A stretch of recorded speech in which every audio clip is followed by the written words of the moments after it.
E aí, tudo certo? Já pararam para pensar como é que os nossos aparelhos, todos eles, gerenciam a energia que vem da tomada? Pois é, do menor carregador de celular até o carro elétrico mais potente, existe todo um universo invisível de componentes trabalhando sem parar, só para domar a eletricidade. Então, a grande pergunta é essa: como é que componentes minúsculos, às vezes menores que uma unha, conseguem controlar fluxos de energia gigantescos sem simplesmente virar fumaça? A resposta está numa classe super especial de componentes feitos exatamente para esse trabalho pesado. E aqui estão eles, os semicondutores de potência. Pensem neles como os seguranças da eletricidade, os músculos do mundo digital. A missão deles, a única missão, é controlar enormes quantidades de energia da forma mais eficiente possível. Ok, para a gente entender bem esses componentes, primeiro a gente precisa entender o problemão que eles foram criados para resolver: o controle da potência. Olha só que interessante essa diferença. De um lado, temos os semicondutores de sinal, ou o cérebro do seu computador, que lida com informação, com dados. Do outro lado, os semicondutores de potência, que são a força bruta mesmo, lidando com tensões e correntes altíssimas. O desafio aqui muda completamente, sabe? Deixa de ser processar dados e passa a ser gerenciar energia e, mais importante, lidar com o calor que tudo isso gera. O desafio é esse aqui, ó. Num mundo perfeito, um interruptor ligaria e desligaria na hora, sem perder nada de energia. Mágico. Mas no mundo real a física não perdoa, existem atrasos. E é justamente nessas transições, nesse piscar de olhos entre o ligado e o desligado, que um monte de energia é desperdiçada na forma de calor. E calor na eletrônica é o inimigo número 1. E aí, como é que eles sobrevivem a essas tensões altíssimas? A sacada genial foi a criação da tal da camada de deriva ou drift layer. Pensa nela como um amortecedor de carro. É uma camada ali dentro, projetada especialmente para absorver o tranco, o choque das altas tensões, evitando que o componente simplesmente quebre. E essa ideia de absorver tensão é a base do nosso primeiro componente da lista, o mais fundamental de todos, o diodo de potência. O diodo de potência é o controle na sua forma mais básica. É uma rua de mão única para a eletricidade. Simples assim. O segredo da força dele está naquela letrinha I, bem no meio da estrutura PIN.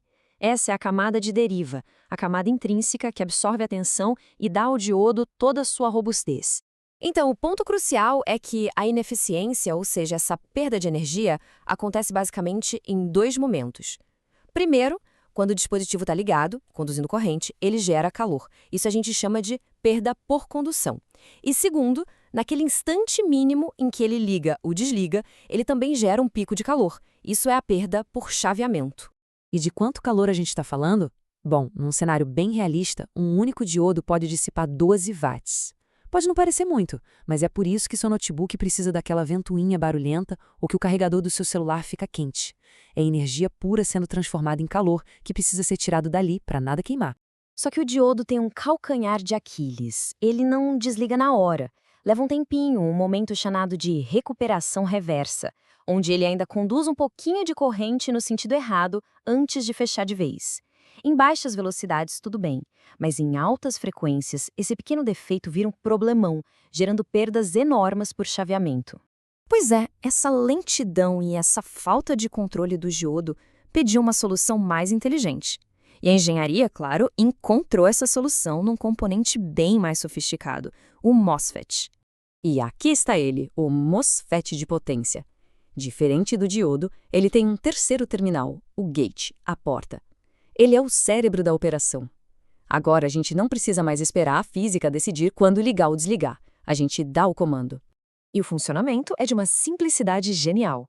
Você aplica uma voltagem bem pequena no gate e pronto. Um campo elétrico abre um canal para a corrente passar. Tira essa voltagem, o canal fecha. Simples assim. É um interruptor controlado por tensão, o que o torna incrivelmente rápido e muito fácil de usar com circuitos digitais. Claro que não existe almoço grátis em engenharia, né? A desvantagem do MOSFET é que quando ele está ligado, ele não é um fio perfeito. Ele se comporta como uma pequena resistência, conhecida como RDS-on. E como a gente aprende na física, resistência gera calor quando a corrente passa por ela. Vamos colocar números nisso. No mesmo cenário daquele diodo, um bom MOSFET dissiparia uns 7,2 watts. É uma melhora e tanto. Mas atenção, essa perda aumenta com o quadrado da corrente.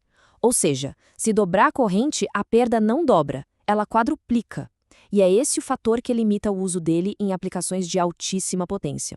E se a gente precisar do controle do MOSFET, mas com uma capacidade de lidar com potências ainda maiores? Para isso, a engenharia criou um híbrido muito poderoso. E aqui está uma das invenções mais espertas da eletrônica de potência, o IGBT. Pensa nele como um componente híbrido que junta o melhor de dois mundos. Ele tem o controle fácil de um MOSFET com a capacidade enorme de condução de corrente de um outro tipo de transistor. O resultado são perdas muito, muito baixas. O resultado é o melhor dos dois mundos, de verdade. Temos o controle preciso por tensão, igualzinho ao do MOSFET, e a capacidade de conduzir correntes gigantescas com perdas de condução mínimas. É por isso que o IGBT é o rei das aplicações de alta potência. Carros elétricos, trens, inversores de energia solar, tudo isso depende dele. Mas, de novo, tem um porém. Por causa da sua estrutura interna, o IGBT não desliga tão rápido quanto um MOSFET puro. Ele deixa uma cauda de corrente para trás, o que aumenta as perdas de chaveamento. Isso significa que ele é limitado a operar em frequências mais baixas. Então tá, agora temos 3 competidores na mesa: o diodo, o MOSFET e o IGBT. Como é que um engenheiro decide qual deles usar em cada situação? Basicamente, o MOSFET é o velocista, ideal para altas frequências. O IGBT é um maratonista de força, imbatível em alta potência, mas em frequências mais baixas. E o diodo? Bom, o diodo é a ferramenta fundamental, usada sempre que um portão de mão única para energia for necessário. Então, a regra geral é essa: para fontes de celular, de computador, onde a velocidade e o tamanho são tudo, usa-se MOSFETs.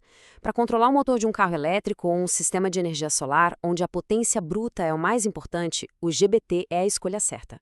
E isso tudo nos leva a uma questão para o futuro. Será que a gente está chegando no limite do que o silício pode fazer?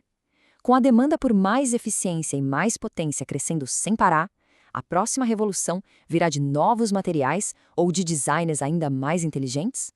A busca pelo interruptor perfeito, essa com certeza continua.